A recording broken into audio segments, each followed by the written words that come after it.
তো চৌধুরী ব্লাইডে তোমাদেরকে আরও একবার স্বাগত জানাই। তো আজকে আমি ছাদের উপর চলে এসেছি। অনেকদিন আশফল গাছের কাছে যাওয়া হয় না, কবের থেকে ভাবছি আশফল খাবো খাবো খাবো, খাওয়াই হচ্ছে না। তো আজকে ফাইনালি আমি ডিসিশন নিয়ে নিয়েছি যে আমি আজকে গিয়ে আশফল খাবো, ছিঁড়ে দেখবো কেমন হয়েছে এর ভিতরটা।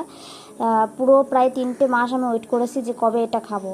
মানে আম পেকে গেছে, কাঁঠাল পেকে গেছে, কিন্তু এর এখনও নামগন্ধ না। লিচু শেষ হতে গেলো প্রায়। তো এটা খাওয়ার পর আমার যা রিয়াকশান হবে সেটাই তোমরা জাস্ট দেখো। আমি ভীষণ এক্সাইটেড ছিলাম যে কবে এটা ভালো করে খাবো আমি, কিন্তু আমার গালে দেওয়ার পর যা আমার পেঁচামুখী মুখটা দেখো কী হয়ে গেছে। তো এই দেখো, এটা খাওয়ার পর দেখবার মধ্যে দাদুর ডিম বেরোবে কালো কালো। এই দাদুর ডিম হয়েছে, এখন আঁশ তৈরি হতে পারলো না। আমার রাগ হয়ে গেছে, মনে হচ্ছে গাছটাই ধরে লাথি মেরে ফেলে দিই। তো দাদুর লাঠি তো আমি ফেলেই দিলাম, ডিম যাই হোক। আর এই দেখো আশফল, দেখে তো মনে হচ্ছে লোভ লেগে যাবে এখনই খাই, কিন্তু এগুলোর চেষে হয় না। দিল্লি কালার जो खाएगा तो भी पछताएगा, जो नहीं खाएगा तो भी पछताएगा, মানে इसके अंदर कुछ भी नहीं है। যাই হোক, আমি আজকে আরও আমার মেজাজ গরম হয়ে গেছে যে ছাদের উপর আমি যে পুদিনা গাছগুলো লাগাইছি সেগুলো হয় না, মনে হচ্ছে লাথি মেরে গাছগুলো ফেলাই দিই।